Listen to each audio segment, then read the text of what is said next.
بسم اللہ الرحمن الرحیم۔ اللہ کے ایک نیک بندے نے مکہ شریف جانے کا ارادہ کیا، لیکن جو ان کی ماں تھی وہ ان کے مکہ شریف جانے پر خوش نہ تھی۔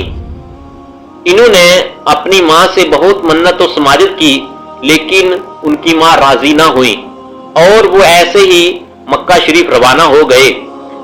ادھر ان کی ماں نے اللہ تبارک و تعالیٰ کی بارگاہ میں گریہ وزاری کے ساتھ بد دعا کی کہ پروردگار عالم، میرے بیٹے نے مجھے جدائی کی آگ میں چلایا ہے، تو اس پر کوئی عذاب نازل فرما دے۔ یہ بزرگ رات کے وقت ایک شہر میں پہنچے تو عبادت کے لیے مسجد شریف میں تشریف لے گئے۔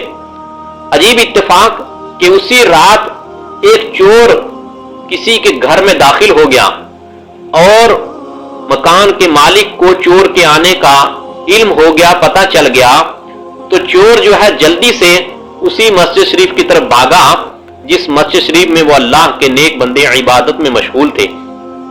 لوگوں نے اس چور کا پیچھا کیا، وہ چور مسجد کے دروازے کے پاس آ کر غائب ہو گیا۔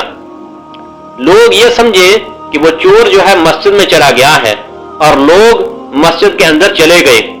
وہاں انہوں نے دیکھا کہ ایک بزرگ جو ہے اللہ کی عبادت کر رہے ہیں، نماز پڑھ رہے ہیں۔ انہوں نے ان کو چور سمجھ کر پکڑ لیا اور شہر کے جو حاکم تھے ان کے پاس لے گئے۔ حاکم نے ان کے ہاتھ پیر کاٹنے کا اور آنکھوں کے نکالنے کا فرمان صادر کیا، تو لوگوں نے ان کے ہاتھ پیر کاٹ دیے، آنکھیں نکال دی اور شہر میں اعلان کر دیا کہ یہ چور کی سزا ہے۔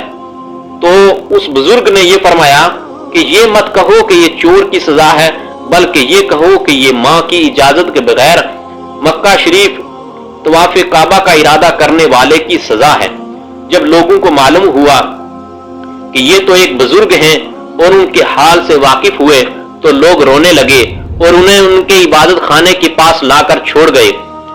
ان کا تو یہ حال ہے۔ ادھر ان کی ماں اسی عبادت خانے کے اندر یہ دعا کر رہی تھی کہ اے پروردگار عالم، اگر تو نے میرے بیٹے کو کسی مصیبت میں مبتلا کر دیا ہے تو اسے میرے پاس لوٹا دے تاکہ میں اسے دیکھ سکوں۔ ماں تو اندر یہ دعا مانگ رہی تھی اور بیٹا دروازے پر یہ آواز لگا رہا تھا کہ میں ایک بھوکا مسافر ہوں، مجھے کھانا کھلا دیجئے۔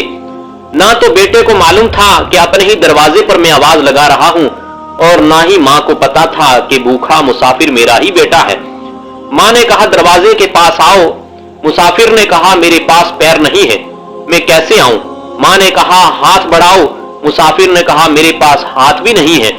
ماں اب تک پہچان نہ سکی تھی۔ اس نے کہا اگر میں تمہارے سامنے آ کر تجھے کھانا کھلاؤں تو میرے اور تیرے درمیان حرمت قائم ہو جائے گی۔ یہ بولے آپ اس کا بھی اندیشہ نہ کریں، میں آنکھوں سے بھی محروم ہوں، یعنی میں آپ کو دیکھ نہ سکوں گا۔ تو ماں ایک روٹی اور ایک کوزے میں ٹھنڈا پانی لے کر آئی اور اسے کھلایا اور اسے پلایا بھی، مگر ماں جو ہے پہچان نہ سکی۔ البتہ مسافر نے پہچان لیا۔ اس نے اپنا چہرہ ماں کے قدموں پر رکھ کر عرض کرنے لگا، اے مہربان ماں، میں آپ کا نافرمان بیٹا ہوں۔ اب ماں بھی پہچان گئی اور اپنے بیٹے کی یہ روح اور اذیت دیکھ کر جو ہے سینے کے اندر اس کا دل ٹکڑے ٹکڑے ہو گیا۔ وہ بلک اٹھی اور زبان کی راہ سے اس کے دل کی یہ صدا بلند ہوئی، اے پروردگار عالم، جب حال اتنا برا ہو گیا ہے تو میری اور میرے فرزند کی روح قبض فرما لے تاکہ ہم لوگوں میں رسوا و شرمندہ نہ ہو۔ ابھی یہ دعا پوری نہ ہوئی تھی کہ ماں بیٹے دونوں جو ہے وہ فوت ہو گئے۔